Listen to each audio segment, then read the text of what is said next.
ताजा घडामोडी पाहण्यासाठी आमच्या चॅनलला सबस्क्राईब करा, लाईक करा, शेअर करा आणि बेल आयकॉनला प्रेस करा।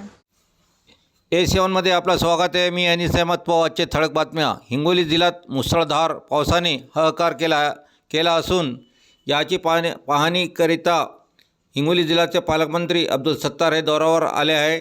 त्यांनी सकाळी भर पावसात कळमनुरी तालुक्यातील सोळेगाव परिसरात झालेल्या नुकसानाची पाहणी केली। तसेच त्यांच्यासोबत कळमनुरीचे आमदार संतोषजी बांगर, जिल्हाधिकारी अभिनव गोयल, जिल्हा परिषदचे अतिरिक्त मुख्य कार्यकारी अधिकारी अनूप शेगुलकर, जिल्हा पोलीस अधीक्षक श्रीकृष्ण कोकाटे यांच्यासह इतर अधिकारी कर्मचारी उपस्थित आहे।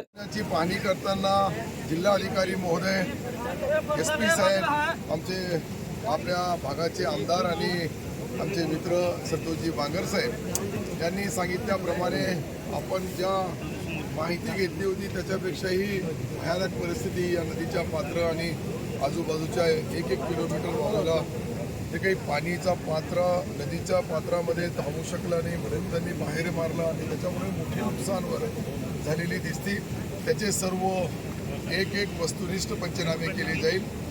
ते घराचे पंचनामे असतील, शेतीचे पंचनामे असतील, गुराढोरांचे असतील, जीवितहानी असेल, ज्या ठिकाणी हे आपत्कालीन परिस्थितीमध्ये जे घडलेलं आहे त्याच्यावर पूर्ण जिल्हाधिकारी महोदय स्वतः मॉनिटरिंग करू लागले।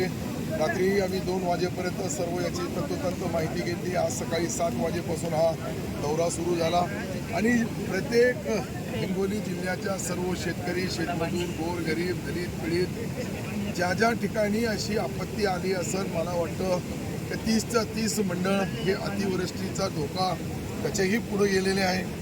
त्याची जे काही आपली जे नियम आहे, निकष आहे, त्याच्यापेक्षा 141 मिलीमीटर पाऊस पडला तर निश्चित त्याचे परिणाम भयानक होतात आणि याच्यामुळं आता पंचनामे होतील। काही सहकारी संस्था असतील, काही उद्योगपती असतील, काही व्यावहारिक व्यापारी असतील, काही सामाजिक संस्था असतील किंवा राजकीय पुढारी असतील, यांनाही माझी हात जोडून नम्र विनंती आहे का आपण आपल्या पद्धतीने थोडाफार शासनाचा पूर्ण यंत्रणा युद्ध पातळीवर काम करू लागली, पण त्यांनी बाकीच्या लोकांनी त्याला मदत करावी जेणेकरून या संकटाच्या काळामध्ये आपण ज्या आलेली आपत्ती व्यवस्थापन समितीचे सर्व अधिकारी, सर्व मॉनिटरिंग, कंट्रोलिंग, सन्माननीय जिल्हाधिकारी महोदय आणि मी स्वतः आमचे लोकप्रतिनिधी स्वतः संतोष बांगर साहेब बी प्रत्येक ठिकाणी लोकांना मदत करण्यासाठी रस्त्यावर उतरले, शेतापर्यंत गेले, संकटाच्या काळामध्ये मदत केली।